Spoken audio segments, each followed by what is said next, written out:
अस्सलामुअलैकुम दोस्तों। एक बादशाह की 4 बीवियां थी जो उससे बहुत प्यार करती थीं। एक दिन बादशाह बहुत बीमार हो गया और काफी इलाज के बावजूद भी उसे आराम न आया। सल्तनत के बादशाह को देखने दूर दूर से हुक्म आते थे, मगर हर किसी ने एक ही जवाब दिया कि बादशाह की बीमारी का उनके पास कोई इलाज नहीं है, बल्कि अब बादशाह की मौत का वक्त करीब आ चुका है। उन्हें चाहिए कि अब अपने आखिरी सफर की तैयारी करें। बादशाह ये सुनकर बहुत गमगीन हुआ और उसने इस हकीकत को कबूल तो कर लिया था कि अब वो मरने वाला है, मगर वो अपने इस आखिरी सफर पर अकेला नहीं जाना चाहता था। उसने अपनी चौथी बीवी को बुलवाया जिससे वो बहुत प्यार करता था। वो उसे बहुत से तहाइफ और महंगे मलबूसात दिया करता था। तो उसने उसे बुलाया और उसे अपना हाल सुनाने के बाद कहने लगा कि मेरे साथ मेरे इस आखिरी सफर में चलो। उसकी बीवी ये बात सुनकर हैरान रह गई और उसने बादशाह के साथ जाने से मना कर दिया और भागकर कमरे से बाहर आ गई। बादशाह ये सब सुनकर बहुत मायूस हुआ। फिर उसने अपनी तीसरी बीवी का ख्याल किया। उसने सोचा वो उससे बहुत प्यार करती है, वो उसके साथ जरूर जाएगी।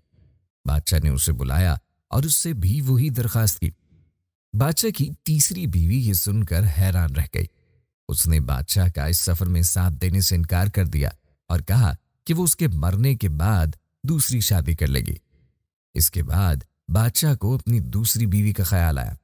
बादशाह ने सोचा कि उसने उसका हर अच्छे बुरे वक्त में साथ दिया है और मुश्किल हालात में हमेशा उसकी हिम्मत बंधाई है, वो यकीनन उसके साथ जाएगी।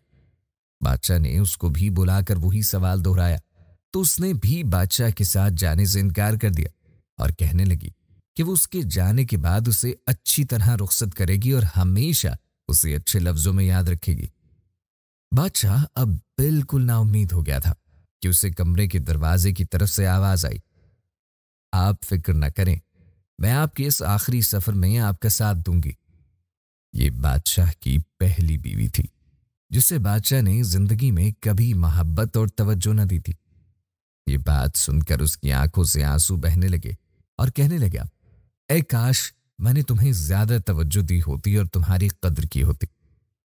दोस्तों, इस कहानी से हमें एक गहरा सबक मिलता है और वो ये कि बादशाह की चौथी बीवी की मानिंद हमारा जिस्म है जिसे हम सजाते चमकाते रहते हैं, मगर ये जिस्म बस दुनिया तक साथ चलता है। बादशाह की तीसरी बीवी की तरह हमारी दौलत है जो जब तक हम जिंदा हैं तब तक तो हमारे काम आती है, मगर जब हम मर जाते हैं तो और लोग यानी हमारे अजीजों में बांट दी जाती है। बादशाह की दूसरी बीवी की मानिंद हमारे दोस्त अहबाब है जो हमें अच्छी तरह रुखसत तो करते हैं और हमारे जाने के बाद दुखी भी होते हैं, मगर कभी भी हमारे साथ नहीं जाते। और बादशाह की पहली बीवी की तरह हमारे आमाल है जो हमारे आखिरी सफर में भी हमारे साथ होते हैं। दोस्तों, जब तक जिंदगी है इसे इधर उधर जाया करने के बजाय अगर हम अपने आमाल को बेहतर बनाएं और अपनी आखिरत की तैयारी करें तो ये हमारे लिए कई गुना बेहतर साबित होगा।